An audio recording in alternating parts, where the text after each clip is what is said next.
Good afternoon, everybody. My name is Chris Hardesty. I'm a peds orthopedic surgeon at Rainbow Babies and Children's Hospital in Cleveland.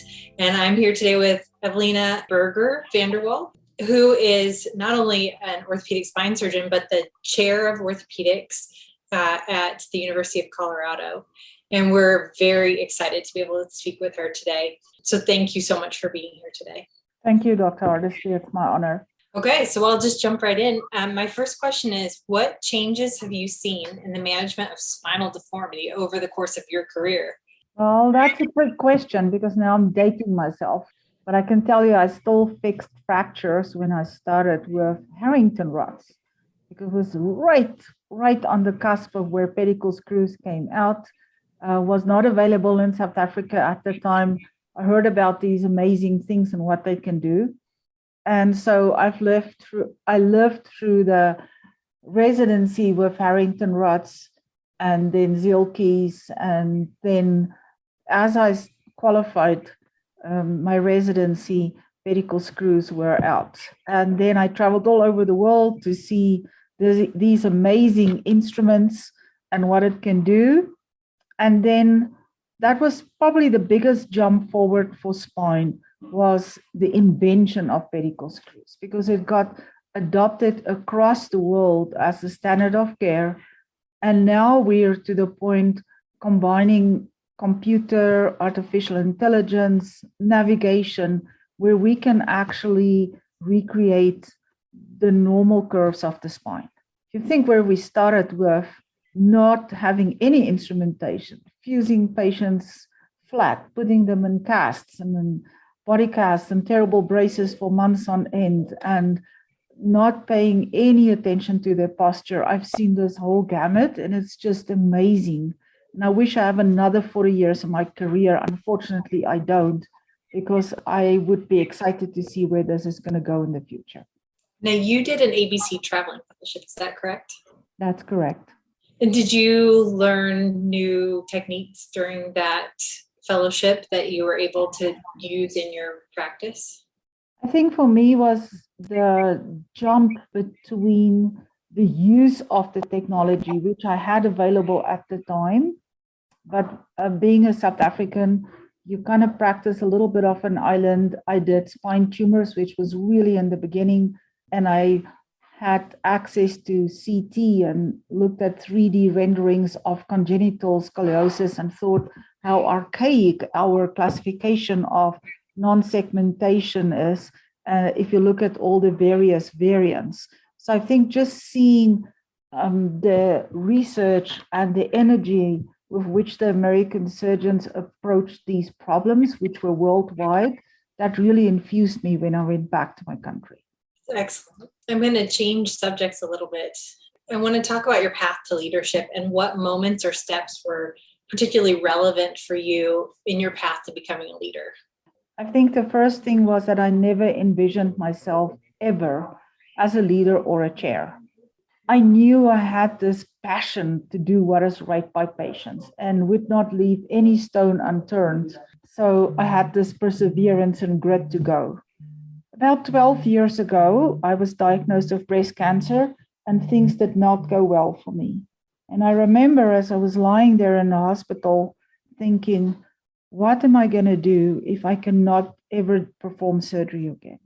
And that's sort of turned my head as to how can I stay in clinical medicine? How can I make a difference? And I actively started to pursue leadership courses. I was already involved. I didn't realize it, but then started to hone my skills in terms of communication and what you should do and what you shouldn't do as a leader. And that was my turning point 12 years ago. You enrolled in an ELAM course, is that right? That's correct.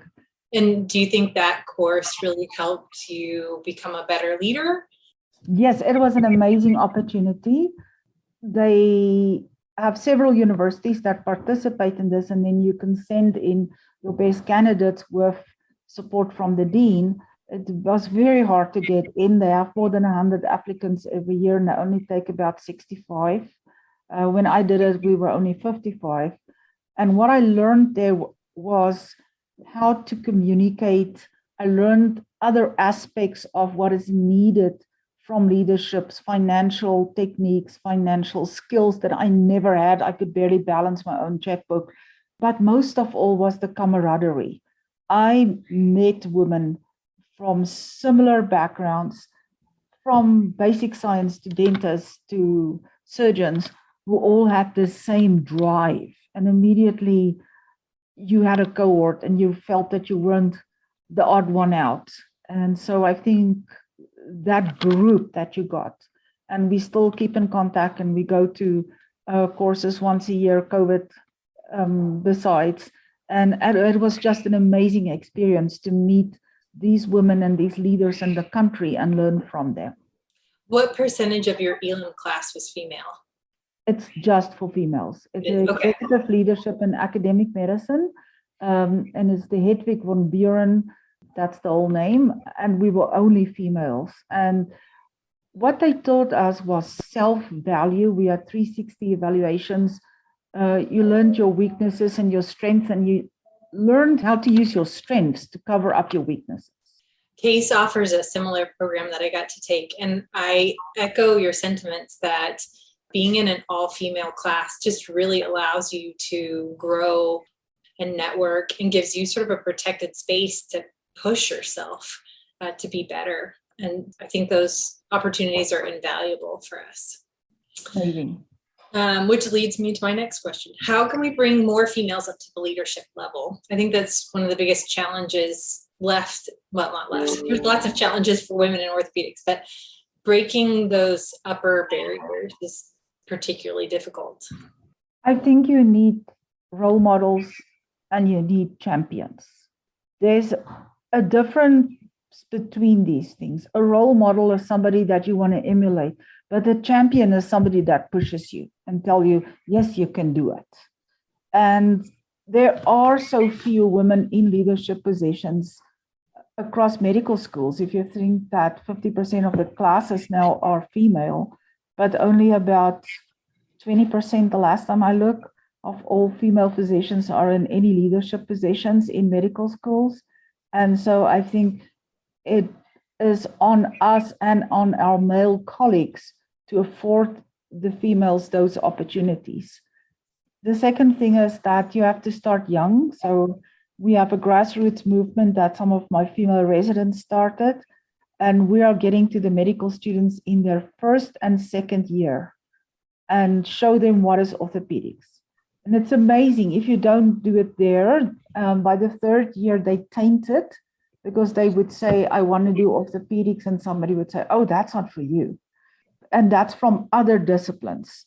So it's interesting. So you have to get to them young, and then you have to teach them how unique they are and self-value. As females, we all have a little bit of an imposter syndrome, and we don't believe in ourselves. And it's that fine balance between believing in yourself, knowing that you're really good, and being arrogant. You have to find the balance in there to know that you can do it. That is really good advice. All of that is wonderful. Okay, what would you tell your medical student self if you got a chance to give yourself advice? Thinking back, the thing I needed the most was confidence. Sounds hard today to think about it, but I had no confidence, and people did not have confidence in me. Nobody believed that I would, first of all, get to medical school. And then nobody believed that I would finish medical school. And then when I finished medical school, there was sort of a rude awakening, because what I had envisioned as being a doctor wasn't what I was doing. And therefore, I then joined the military and had an opportunity to do orthopedics. And I still remember me, female? And that's where I had champions. So I think confidence is the one thing that I wish I had when I was a medical student. Confidence in my own ability and not always doubting myself.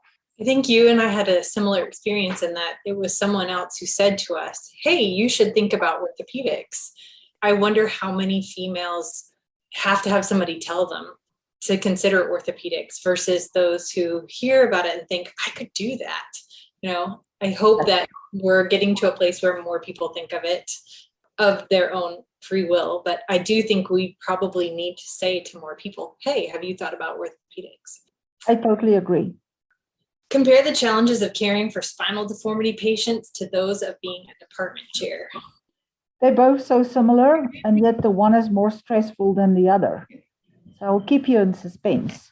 So for both of those, you need to have a plan. You can't take care of spinal deformity without a plan. Both these jobs, you need to be able to listen to your patients. You need to be able to listen to your faculty. You're not on an island. You're not the king or the queen. You are just there to be their leader. You have to be in the trenches. That means you have to be able to do the surgery. You have to be able to take call. You have to be able to do all the things that it's expected of a chair. And most of all, you build relationships. I build relationships with my patients, just like I build relationships with faculty across the medical school. If you ask what is the most easiest thing to do, I would say it's spine surgery. It's hard to be a chair. The human factor, once I'm in the OR, I'm in control. Okay, I've done my pre-op planning. I've worked up the patient. I've optimized the patient. I have a plan. And I know plan A, B, and C, and I know how to execute. It doesn't always work like that when you work with people, because you can have a plan, and then all of a sudden you have one naysayer in the group, and then you have to switch your plan on a dime and change the approach to get the desired outcome. So it's much more stressful to be a chair because I feel responsible for the department. I look at all the cars parked in the morning when I walk in, and I see assistants, and I see car seats, and I see kids, and I see babies, and I see young residents, and I go like, I can't fail, because if I fail, everybody depends on me for their income and their livelihood and their career, and that weighs terribly big on my shoulders. That's the things that make me not sleep at night. It's also what makes you an excellent chair. I try. I fail, and then I apologize and say, okay, didn't do that well. We'll try again. And I cannot imagine anything more difficult to sort of wrangle than the personalities of a bunch of surgeons. It's interesting, to say the very least. Yeah. Let's see. Are there things that females should specifically do or avoid on their path to leadership? Yes, there are significant potholes. In my opinion, female surgeons fall into two categories. And I just want to say that we have 34% female faculty, so we are a very balanced department. And they are either so intimidated that they don't step up to the plate and harm themselves that way, and you can nudge them along. Complete opposite of the spectrum is that I see females who constantly feel that they are being wronged. And that's a much more difficult problem to solve. I've had multiple conversations with Christy Weber, our previous president, about this. And that is that when you're a young faculty and people mentor you, your peers mentor you and say, you know, maybe you should do this surgery this way, or maybe you look at your outcomes that way. You have to be very careful to not take that personally and not see that as discrimination against me as a female, because that's the worst thing you can do, because you close your ability to hear, to listen, to get advice, and to grow. So that's my biggest caveat, that I see very young faculty out of residency. They've worked their whole career to first get to medical school, competitive, and then competitive in orthopedics, and then do a very competitive fellowship. And just like we all are, it takes you 7 years out of fellowship to establish your style and feel comfortable in what you do. And it's a critical period where the mentorship of young female faculty, that they should not take that as personal critique, because they shut themselves out completely, and then people stop talking to them, and then they never improve. And that's the biggest pothole I see women step into. That's such excellent advice. And I like the statistic you gave that it takes 7 years to sort of find your way as a young attending. I didn't put that number to any specific measurement, but that's probably about the time I really felt comfortable in my own skin finally and confident in myself. So that makes perfect sense. How did your experiences as a military doctor influence your leadership style? It's an interesting question. In the military, everything is regimented and everything is planned to the T. What is different in a leader that is non-military is the buy-in. And so I think that distinct difference from having been in the military and having be there at 7 a.m. and you're going to do this work versus in the real life outside of the military, we have choices. And how to balance that choices that you allow your faculty and your people around you to have their own personal development, but still steer them to the right outcome. So I think it influenced me to be not draconic and not say, well, I'm the chair and this is the way I do it and this is the way everybody is going to do it. And it's always a buy-in. You're a leader, you're not a king. And there's a huge difference. If you're a king or a queen, people bow to you. If you're a leader, you have people following you. If you don't have people following you, then you're an unsuccessful chair. So it is a distinct difference. I think the only thing that the military taught me was perseverance, grit, and the answer was always yes, sir. So yes, you can do it. We'll just have to find a way. That would be such a challenging shift in the way you both worked and thought about things, but I'm sure that the background helped you not just lead other people, but see things from a different perspective. All right, so I appreciate all those very deep, complex questions.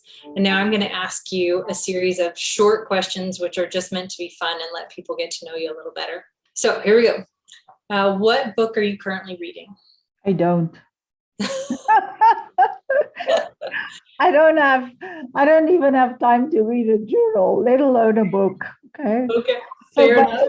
But the books that I enjoy the most is the Harry Potter series, because I enjoy the way that J.K. Rowling wrote it. It's not the story, it's her writing style is fantastic, and that's what I enjoy.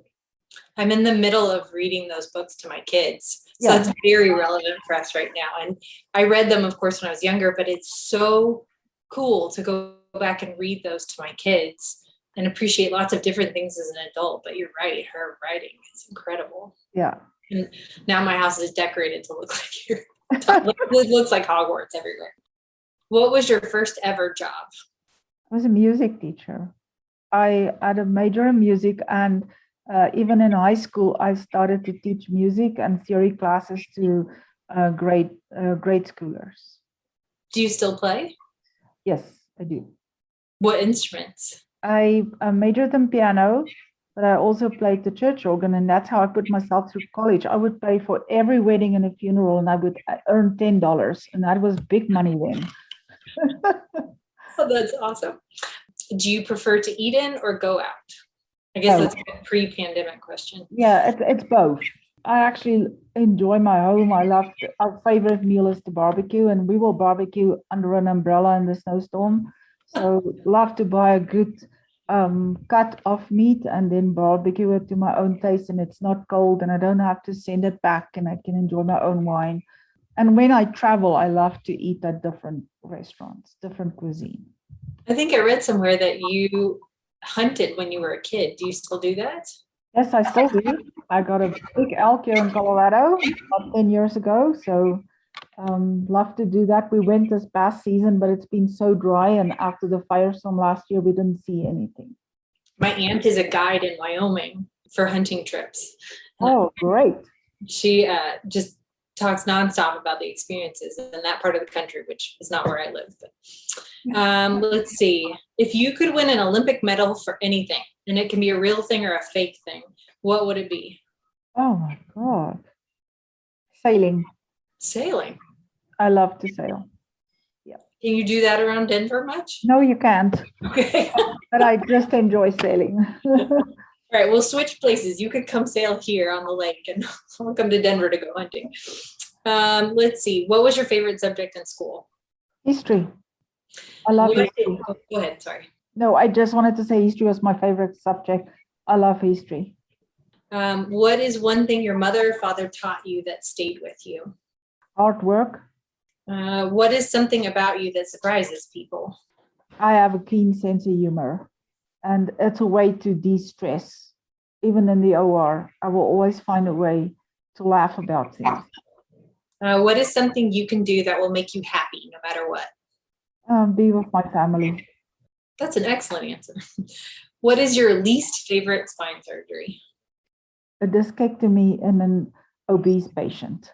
Oh, yeah, I understand that. What's at the top of your bucket list? I've had a very privileged life, and I've really done a lot of the things that I've wanted to do in terms of travel and hunting and all of this. So I've kind of completed my bucket list. And it's also a lifestyle, because if there's always something that you want to do, then you're never fulfilled. So it's very hard for me to say what's at the top of my bucket list, but I would say sailing in the Mediterranean. I just have this yearning to sail in the Mediterranean. That's an excellent bucket list item. Yeah. What's your favorite place that you've ever traveled? Alaska. Oh, any particular part of Alaska? Been there 5 or 6 times, and I love to go fishing in the Cook Inlet. Done some deep sea fishing there, and it's just an amazing place. Also a really good answer. There's no bad part of Alaska, unless you're stuck. Let's see. What is one thing you would change about yourself? Oh, I wish I would be taller. I'm so short. I always have to stand on 2 steps in the OR just to work with the residents. And when I forget to put the steps, they straddle, and it looks just awful in our OR. So I wish I was taller, so I could wear nicer clothes and not have to stand on a step. That's perfect. And last question, what do you hope will be your very last surgery before retirement? What's the one you'd want to go out on? That's a very big philosophical question, because you want to go out when people still revere you and remember you. So I think just doing what I do every day, which is adult spinal deformity, just doing that one more time, doing it with a co-surgeon so that somebody can take care of that case and know it went well. That sounds like an excellent last case. Yeah. Well, that's all the questions I have. Is there anything else you wanted to add? No, it's just an honor and a privilege to be here, and I'm very grateful. We've been in America for 21 years. We are all citizens, and it has afforded me an amazing career and opportunities. So really grateful to be here. Well, it's been my honor and an absolute pleasure to have this conversation with you today. I am so glad everyone will be able to hear this podcast, and I look forward to any opportunity to see you again, hopefully at the next SRS meeting. That would be amazing. Thank you very much. Thank you. Well, hi, Nancy. I'm Megan Johnson. I'm a pediatric orthopedic surgeon in Dallas, Texas at Scottish Rite Hospital for Children. And we're so happy to have you joining us today so we can learn a little bit about you and your career and where you are and how you got here. So, I'm Nancy Hadley Miller. I'm a pediatric orthopedic surgeon. I'm currently at University of Colorado, Denver. I'm a member of the SRS. I trained in Boston for my residency and then did my fellowship in Iowa. I was extremely fortunate. At the time, I had no idea that Dr. Poncetti was emeritus, but was still going to be practicing. And so he and I got to be extremely good friends. And my primary mentor was Stuart Weinstein, which certainly needs no introduction to this group. And between the two of them, I just had an absolute wonderful year. There was not a great job opportunity towards the end of that year. And so I ended up staying on for what was known as a pediatric research fellowship. Prior to medical school, I had started I was in a PhD program. And so I had a significant amount of bench work behind me when I started medical school and finished, fortunately. However, I never thought that I would ever go back to that if I didn't have the opportunity to do so during my training. That's when I went into, didn't find a job or didn't have a job that I really preferred. I actually went on to do a research fellowship and started my bench work again. And that led me into a project which, unbeknownst to me, the Marfan syndrome at that time was just being discovered. Okay. It's the gene, actually, the protein was just discovered, fibrillin 15 or FBN1. And Dr. Ponsetti really thought that there was a connective tissue disorder potentially related to those with adolescent idiopathic scoliosis. And so with that, he and I kind of had a few conversations, and he left for his winter to Mallorca in Spain. And I found a lab to work in and then developed a project surrounding adolescent idiopathic scoliosis. And that really is probably why I am, where I am today, which is I have a wet bench laboratory. I've been funded through NIH and the SRS, and I would not be here without that 1 year going back to bench work. And Dr. Ponsetti was a true inspiration for me. Wow. That's a great story.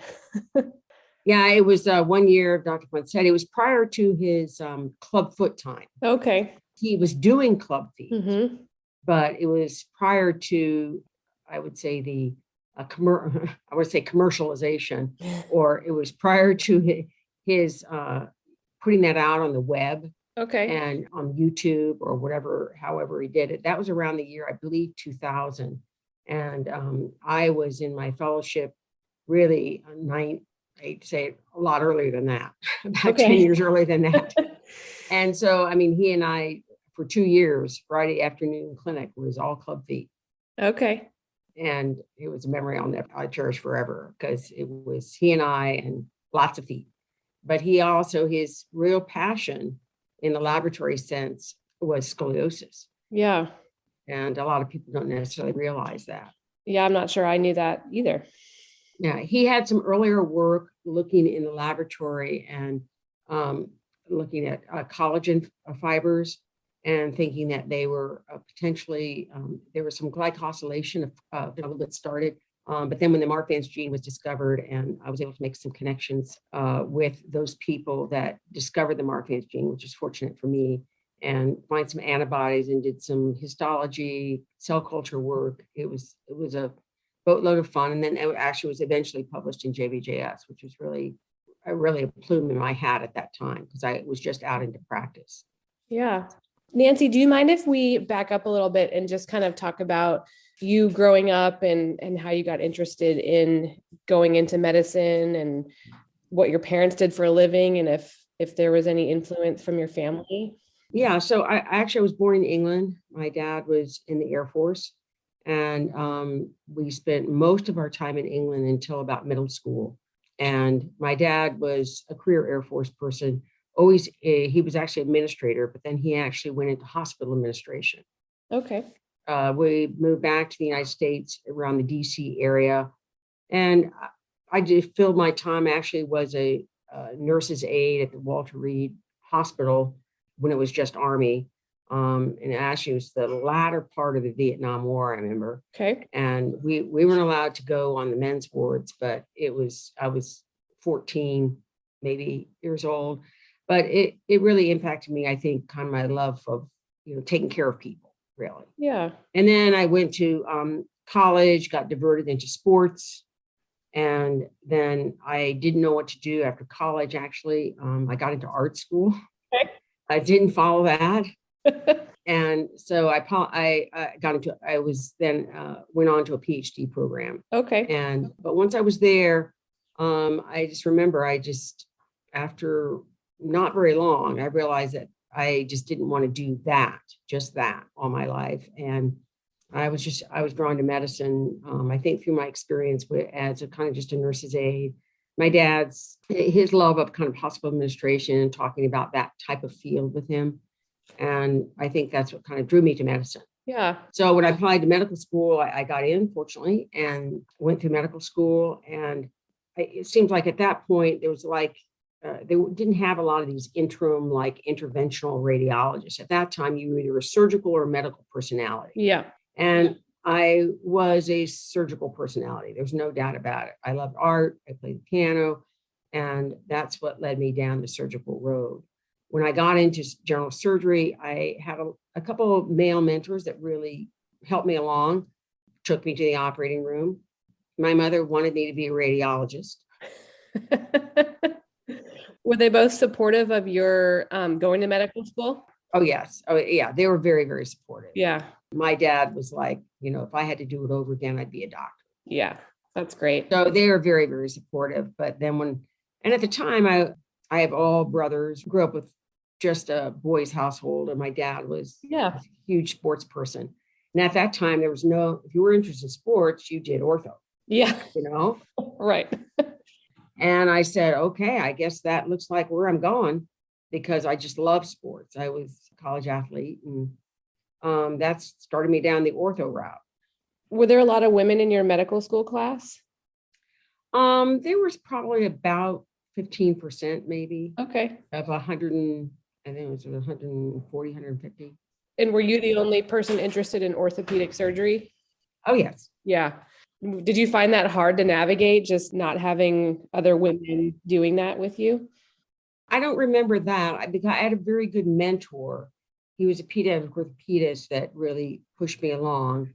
My backstop was pediatrics, but I don't know. I can't imagine myself as a pediatrician. Yeah, same. I was lucky at the time, I think, in some ways, is that a lot of orthopedic programs were looking for no offense, their token female. Yeah. And I got in early. There was no match at that time.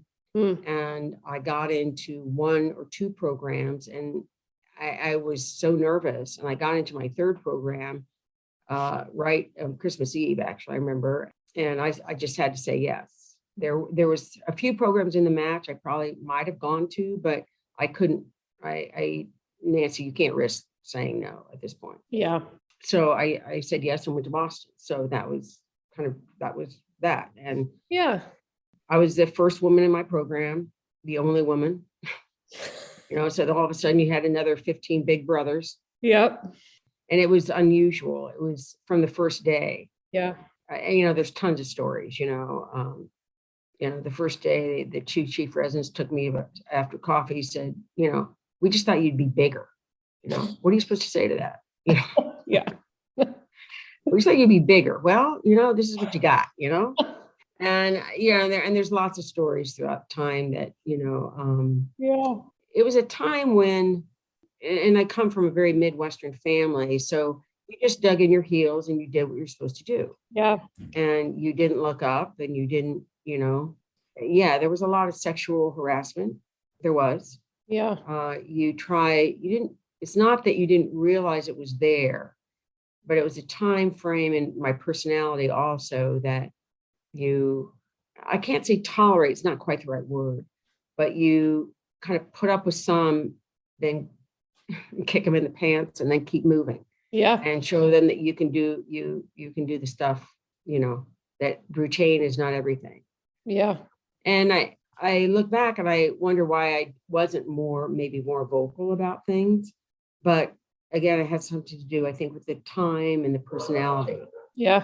Yeah. I mean, when I received my acceptance into the academy, we were numbered. I think I was like 131. Wow. We were numbered. Yeah. And, my mother went with me to the academy meeting, and, she leaned over and she goes, Nancy, they're all boys in here. Yeah. I went, Mom, yeah, I've been telling you that for a long time. Yeah. Was there anybody specific in your training that was very supportive and promoting of you in your career that you can kind of pinpoint? The chairman of my department, Bob Leach, he was a big sports guy, but I think under the wings, he always supported me. Yeah. When a case came up in conference, a post-operative case, and he would say, oh my gosh, you did that. Oh, Nancy did that. Oh, well, oh my gosh, I wish she was on my team. Yeah. And when there was a time when there were significant issues with some sexual harassment, I would say that. And he called me aside and talked to me, and I told him. And he never doubted me. And he, wasn't reprimanded or punished or anything like that.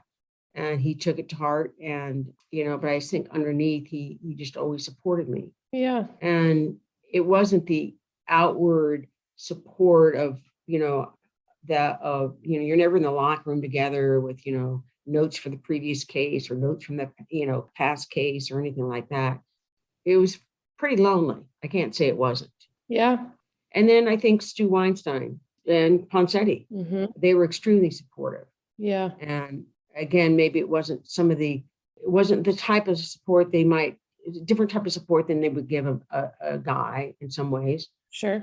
But I think he always was very supportive of me as developing my career.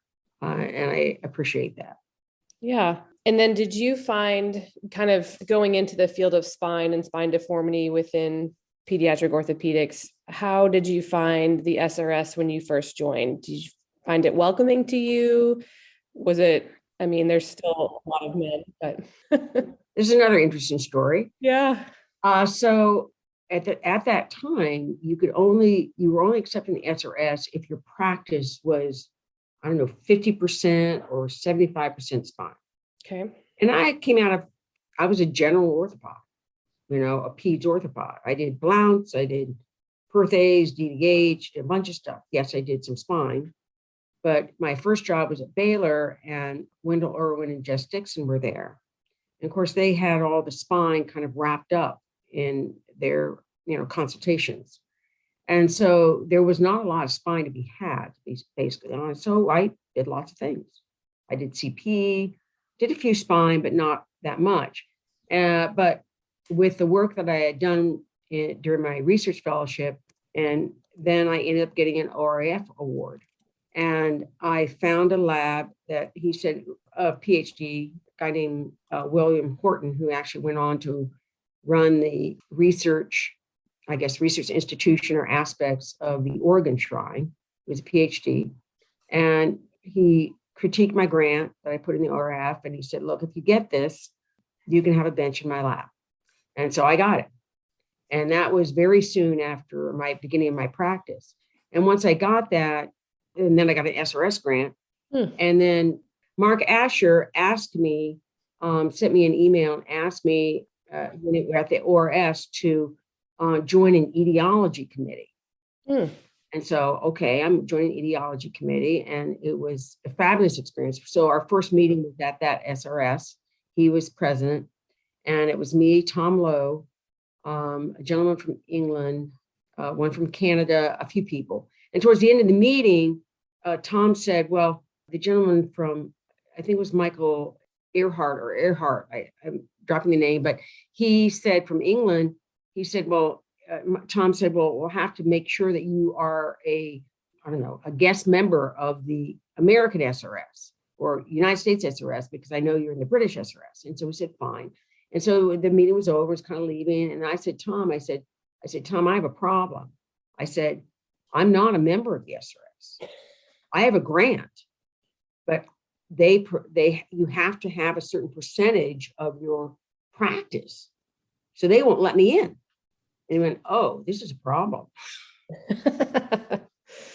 So they ended up, that was kind of the instigation, going to Mark Asher and saying, we have to change our modus operandum here for PhDs or people interested, and so it kind of instigated to change. So then I became a member of the SRS.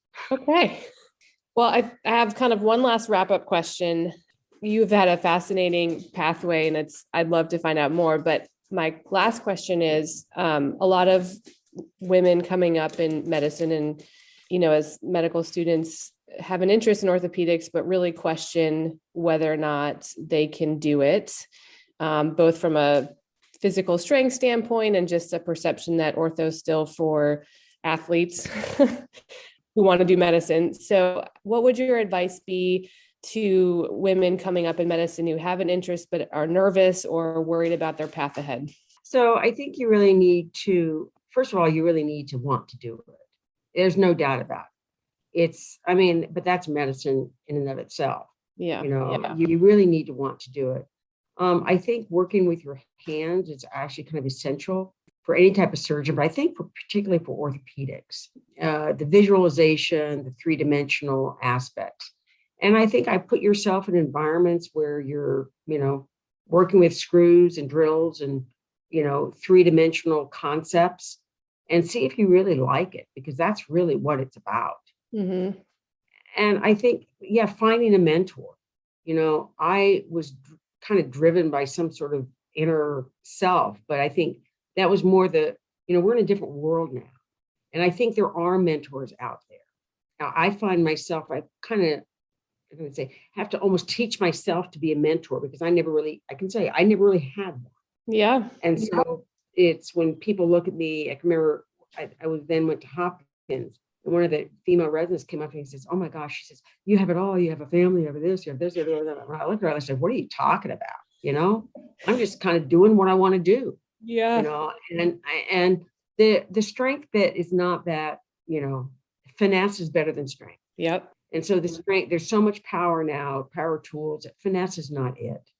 And strength is not it, but finesse is really where it's at. And I would find a mentor. And if I had anything to say, the biggest part between, I think, orthopedics or orthopedics, general surgery, and a medical track is the morning. If you want to have a family, which I do, having those 1 or 2 days a week in which you can take those kids to school is like gold. Yeah. And that's where the big difference is. You miss some mornings, and you kind of have to realize that, and then cherish the ones you have. You cherish every moment you have with your kids, your family, your husband, anything. But I think if I had any reflection to tell kids or tell younger women, is that that's the biggest difference between kind of a surgical pathway and medical pathway, but also a surgical academic pathway where you may have a little bit more control of yourself, or even, sometimes private practice, you have a little more control of your schedule versus another pathway. Yeah. Because those mornings, I think, are important, and they become more important. I have or people tell me, I remember a general surgeon tell me, her baby was like just born. I'm going to take off the next 6 months.